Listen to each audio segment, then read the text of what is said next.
In this video, we'll cover some regular maintenance items for the Concept2 SkiErg. These are things that you can do to make sure that your SkiErg stays in good working condition for years to come.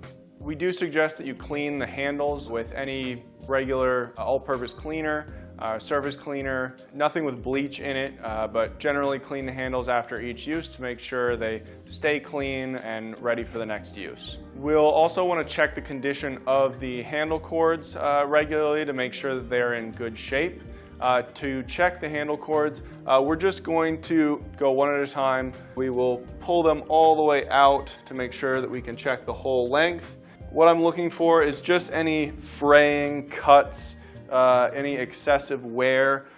We do sometimes see that happen right at the top of the handle if the cord is getting twisted or turned against the edge of the handle a lot.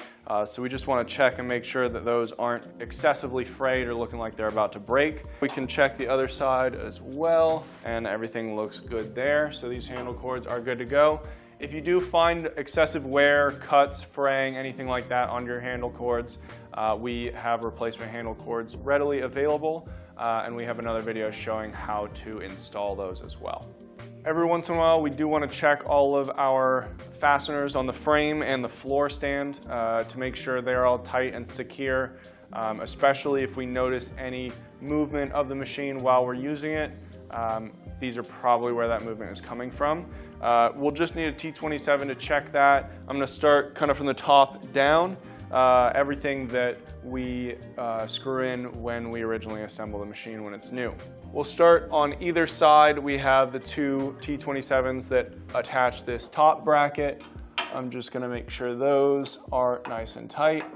I'll also want to check the connection of these upper arms to the frame. That's going to be 4 on the front here. Those are all nice and snug. And we have the 4 on the back here as well. And those are all good as well.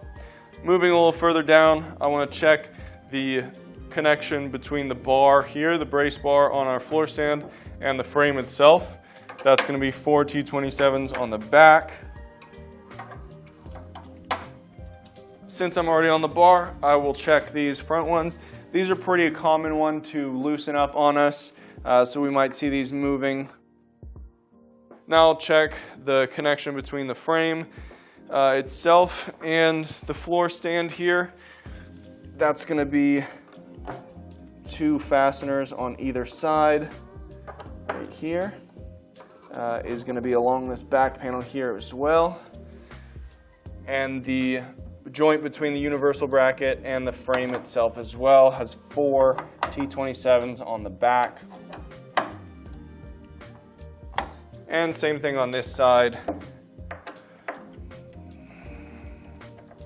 Now that I've checked those, tightened a couple up, I shouldn't have any shifting movement while I'm actually using the machine. I can be sure that those are all snug and secure, ready to use. Next thing we want to do is make sure that our flywheel is clean. If the SkiErg is in a dusty environment, if it's in a garage or a gym with big roll-up doors, or if you have pets, definitely we can get a little clogged up. This metal perforing around the outside, sometimes if it's really bad, you can see it, will get clogged up with dust and debris, and we want to clear that out because that will affect the drag factor and how much air the fan can flow. To do that, we're just going to need a Phillips head screwdriver. First, we'll loosen the screws around the outside of the flywheel housing just a couple turns. Then we have a little connector right down here that we just need to loosen up. This is just going to expand the ring a little bit and let us slide it around. So our perf connector is out and open. Loosen that a little bit more so I have a gap here in between the 2 halves of it. And then I can pinch them together and release those 2 there.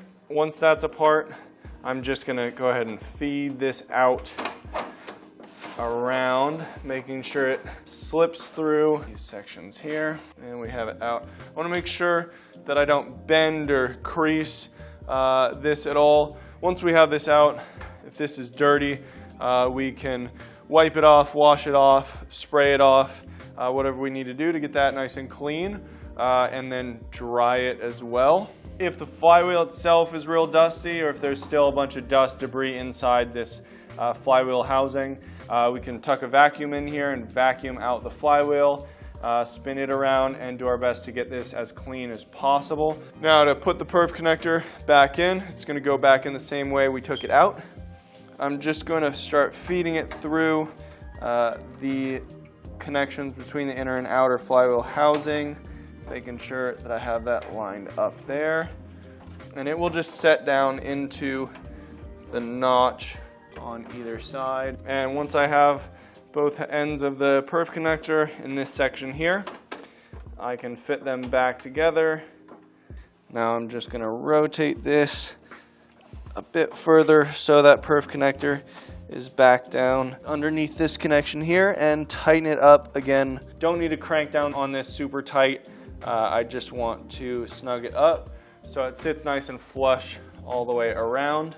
And then we can also tighten the 4 flywheel housing screws.